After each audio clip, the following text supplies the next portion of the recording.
Howdy, my name is Hernan Guerra. I am the Industry Relations Director for the Department of Construction Science. And you are at the 2024 Fall CIAC Career Fair.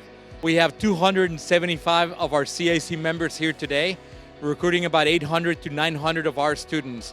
They'll be here all day and even interviewing tomorrow.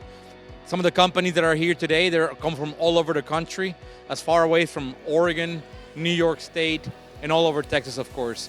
And all our students are going to be trying to get a job with them. Our career fairs are always in September and in February. So our next career fair is going to be in February, I think 16 or 17, but it's always the second or third week of February that we're going to be back here at Legends Event Center hosting all our CIAC members all over again.